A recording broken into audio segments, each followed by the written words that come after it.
anak-anak usia dini di Aceh nantinya. Beliau adalah Bapak Nazarudin Musa Emlis. Sekarang ini beliau adalah pensyarah, dosen di Universitas Islam Negeri Araniri.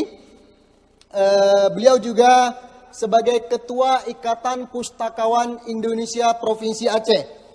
Saya tak nak berlama-lama karena kita terikat dengan masa. Saya nak sampaikan sebuah sambutan bagi Pak Nazarudin. Mari berhitung 1, 2, 3. Mari membaca kata demi kata. Inilah pembicara ketiga, Bapak Nazarudin Musa. Bapak Nazarudin Musa, kami persilakan. Makasih, di sini aja.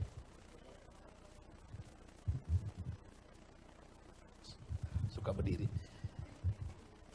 Bismillahirrahmanirrahim. Assalamualaikum warahmatullahi wabarakatuh.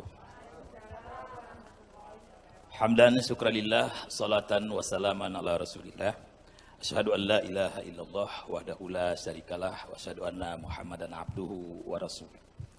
Rabbi syrah li sadri wa yassir li amri wa hlul 'uqdatam min lisani yafqahu qawli. Pertama sekali puja dan puji kita kepada Allah Subhanahu wa taala. Allah masih memberikan kesehatan pada hari ini sehingga kita bisa berhadir pada tempat yang berbahagia ini untuk mengikuti sebuah acara yang juga sangat penting. Salawat dan salam kepada Rasulullah Sallallahu Alaihi Wasallam. Beliau sebagai pelopor akhlakul karimah, sebagai panduan, panutan untuk kita ikuti menuju kebahagiaan dunia dan akhirat. Yang paling kami muliakan Bunda PAUD Provinsi Aceh, Dr. Insinyur Dia Eti Dawati MT. Yang kami hormati Bapak Kadis Dinas Perpustakaan dan Kearsipan Aceh, yang tadi melalui videonya Bapak Dr. Edi Yandra SDPM SP, dan yang langsung hadir juga Bapak Sekretaris Dinas Bapak Zulkifli, tentang Bunda PAUD di Kabupaten Kota Banda Aceh, Kabid PAUD Kota Banda Aceh, serta Ketua Pengurus Pokja seluruhnya, sampai dari kecamatan sampai ke desa, serta rekan-rekan penggerak Bunda PAUD dan juga kawan-kawan pustakawan Indonesia dimanapun berada di seluruh Aceh. Dan tentu sangat kami hormati kepada pemateri yang juga senior dan sekaligus tadi ingin menjadi pembimbing juga di akhir-akhir penyelesaian PhD saya ini. Ada Profesor Dr. Mahani Razali, kemudian Bapak Dr. Yusuf bin Jafar. Kemudian terima kasih atas pantun dan waktu yang diberikan oleh Pak rekan partner Pak Herman RNSP DMPD. Baik, saya mungkin tidak mengambil waktu banyak. Dan pertama mungkin saya merasa sangat terhormat bisa berhadir di acara ini meskipun dalam waktu-waktu yang sangat mendesak. Oleh karena itu, pertama, kalau tadi saya pikir sudah sangat cukup dan dibicarakan oleh pakar ya, tentang bagaimana perilaku anak, bagaimana mengajari anak. Tapi saya mungkin mengambil produk dari ini. Apakah produk yang salah? Artinya begini, saya ini kebetulan berhubungan dengan digital literasi yang saya lakukan di PhD, dan saya survei di perguruan tinggi. Artinya produk yang saya maksud, terdapat sesuatu yang memang apakah di awal ini mahasiswa hilang fokus, seperti yang dibilang Pak Yusuf tadi. Ini kan kita berebut fokus ya. Yang kedua, juga yang ditekankan oleh Prof tadi, bahwa ternyata konkret ini itu masih sangat penting. Ya, abstrak dan harus yang disampaikan tadi dengan CPA-nya. Jadi hari ini ternyata hasil survei saya di universitas itu sepertinya itu hilang oleh mahasiswa. Oleh karena itu kenapa saya beri judul hari ini Early Warning Digital Amnesia. Jadi ada dininya juga lah ini, peringatan dini istilahnya. Jadi saya bukan bicara tentang mungkin usia dini, tapi peringatan dini. Ada satu tema dari literasi saya sebenarnya, digital amnesia. Dalam bahasa lain ini sengaja kita tidak mau mengingat lagi karena sudah semua ada alat. Sehingga dampak ini yang menjadi sedikit saya coba kaji di dalam PhD saya ini. Karena secara secara bisnis, karena ini yang melakukan survei juga pertama itu orang bisnis di Kaspersky Lab Antivirus yang terkenal itu, mereka menyimpulkan bahwa ini sebenarnya hal biasa saja, tidak masalah karena memang kita sudah hidup di dunia digital. Tapi bagaimana perspektif akademis melihat isu ini, khususnya untuk jangka panjang? Apakah dengan kebiasaan melimpahkan semua memori pada alat akan tidak berfungsi atau kurang berfungsinya pikiran manusia bangsa depan? Nah, inilah sebenarnya yang menjadi pusat kajian saya. Next.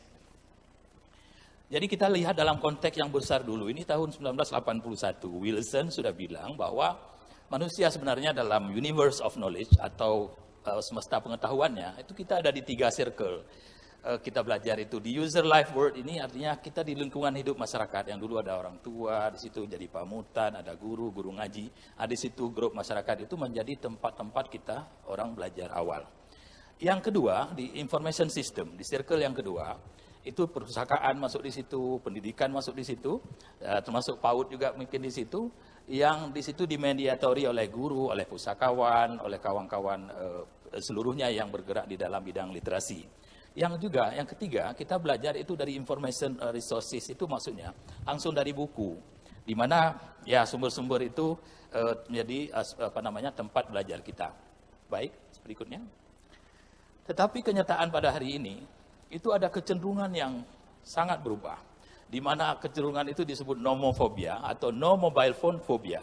Itu orang tidak khawatir, tidak ada nomor. Jadi kalau kita uji, tidak ada, sebentar aja tidak ada mobile phone ya, sudah menjadi sesuatu yang kekhawatiran dan tinggi.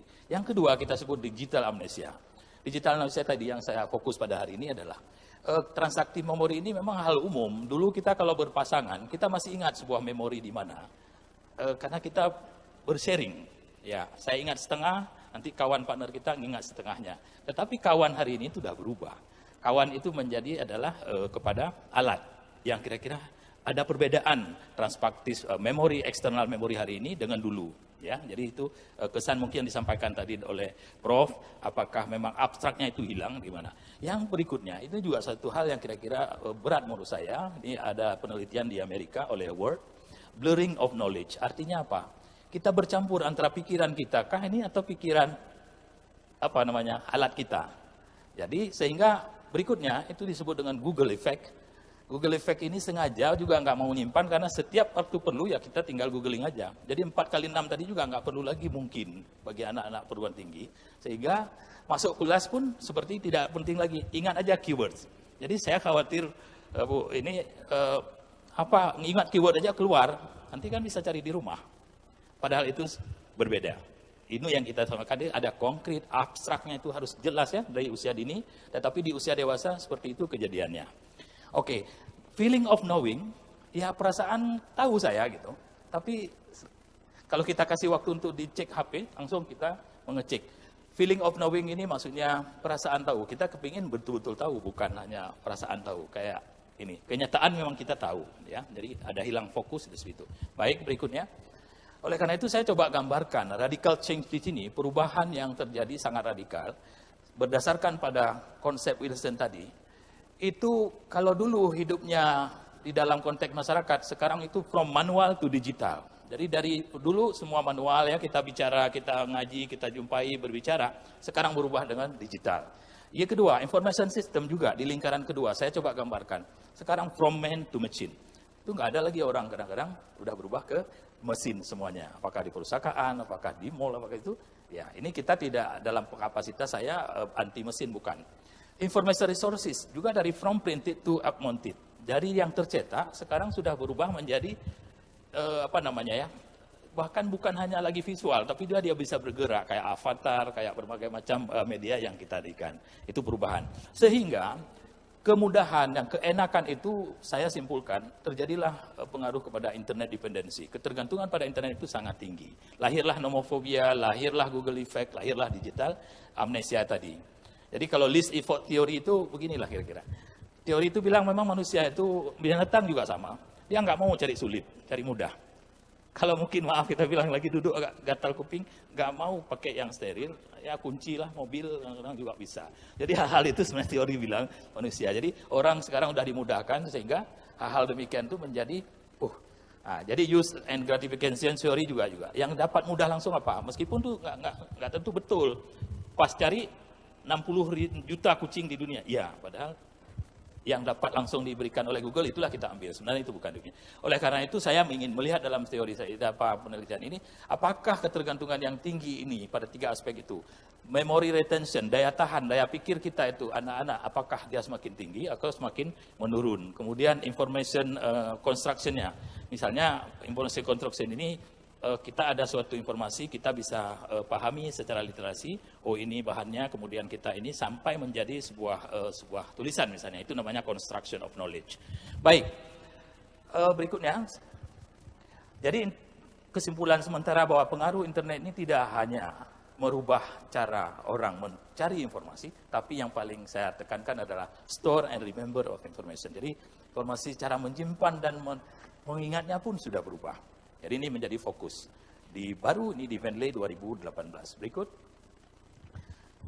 Oleh karena itu, secara langsung pengertian digital amnesia yang saya maksud dan saya fokus adalah the experience of forgetting the information you trust digital devices to store and remember for you.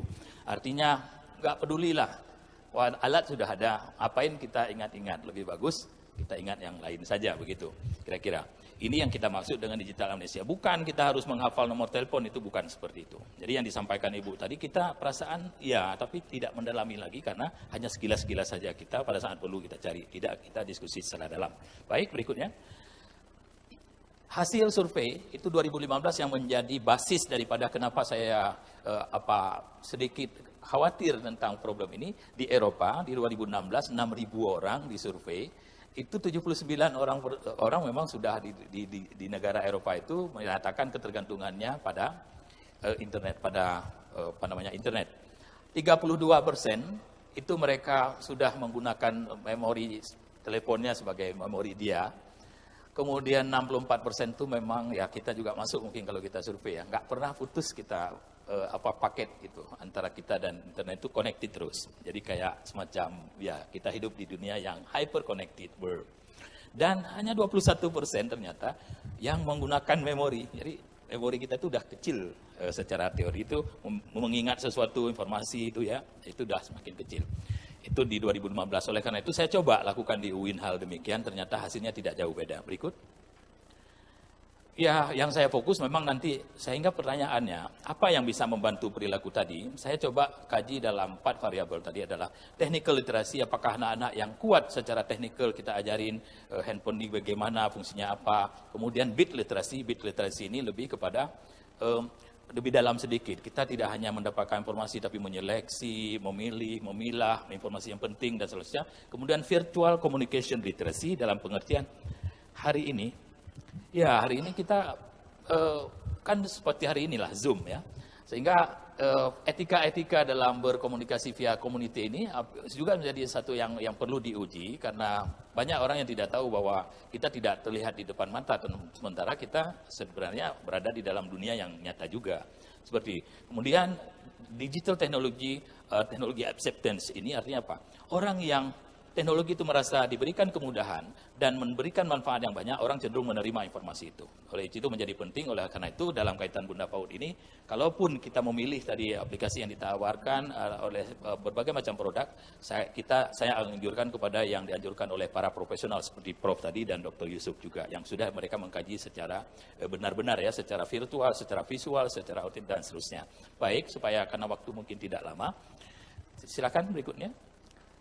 Jadi yang ini yang memang research question saya itu saya mau lihat apakah technical literasi ini anak-anak yang punya kemampuan literasi lebih tinggi, yang punya kemampuan bit literasinya itu berpengaruh terhadap digital amnesia tadi, perilaku yang kira-kira saya tidak menganggapnya itu negatif ya, tapi meskipun para pakar belum sepakat bahwa itu sebagai gejala yang semacam sindrom, tetapi kita dalam perspektif akademis saya pikir patut curiga bagaimana masa depan pikiran kita. Baik, berikutnya. Jadi riset yang saya lakukan sebagai preliminary, saya coba di UIN, itu hasilnya seperti ini. Saya lakukan kuantitatif terhadap menggunakan Google Form saja, tidak lama, itu 636 mahasiswa, hanya 4 hari dengan 110 sampling.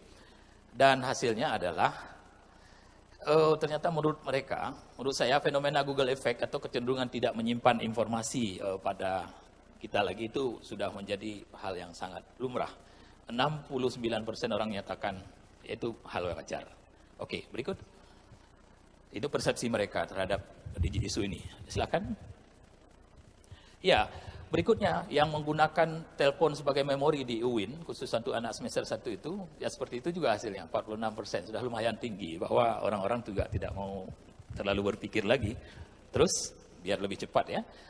Jadi sebagai summary daripada findings awal yang kita kumpulkan oleh disertasi saya adalah 83 sekian persen itu orang sudah mengalami yang saya sebut ketergantungan pada internet. Gitu. Yang kedua, 72% daripada mahasiswa itu sudah menganggap fenomena yang saya sebutkan tadi, apakah Google Effect, nomofobia, atau digital amnesia itu sesuatu yang lumrah dan itu normal. Terusnya, nomofobia dan ketiga efek itu, hasil survei saya dengan melakukan eksperimen, itu betul melemahkan memori dan juga melemahkan konstruksi pengetahuan mereka. Dengan cara, mungkin karena waktu tidak panjang, saya nggak terlalu detail di situ, tetapi misalnya ayat-ayat pendek, kemudian rukun sholat, rukun ini yang kira-kira harus beraturan, saya yang satu grup yang kita uji misalnya tidak boleh lihat internet, itu kadang-kadang betul, karena mereka mungkin agak fokus dia menghafalnya. Tetapi kalau ketika grup yang eksperimen yang kita bolehkan ke internet, itu cenderung mereka nggak berpikir langsung ke sana. Kemudian kita tanya, kalau boleh lihat internet, boleh tidak, tapi kalau lihat internet kasih tahu kenapa Anda lihat. Itu jawabannya seperti itu. Nggak tahu lagi urutan sholat dengan ini nomor berapa, urutan daripada rukun sholat dan rukun iman misalnya. Seperti itu, jadi ada keraguan karena seperti itu. Jadi saya belum bisa menyimpulkan apakah ini suatu yang negatif atau positif, itu masih debatable. Jadi terakhir, digital literasi dan digital teknologi acceptance ini betul-betul mempengaruhi secara negatif terhadap digital amnesia tadi. Ini hasil survei saya yang ternyata jadi menjadi fokus kita adalah digital literasi menjadi gerakan yang penting, yang itu menjadi gerakan nasional hari ini dan oleh Kementerian Teknologi. Dan kita oke berikutnya silakan.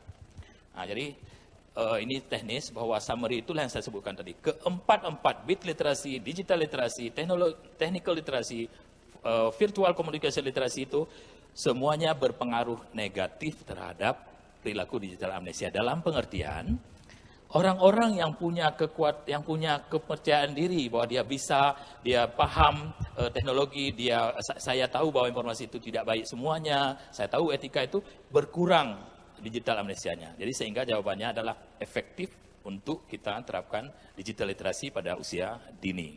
Baik, berikutnya. Kenapa digital literasi? Ini kan ada tantangan era digital yang luar biasa. Salah satunya adalah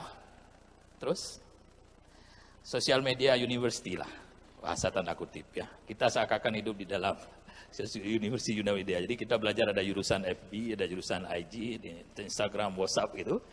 Jadi jurusannya seperti itu. Jadi jadinya nanti ahli berpendapat, bukan banyak pendapat para ahli. Di COVID-19 for example, sebagai contoh misalnya ya, itu kan orang kadang-kadang lebih banyak pakarnya kalah daripada ya ahli berpendapat itu.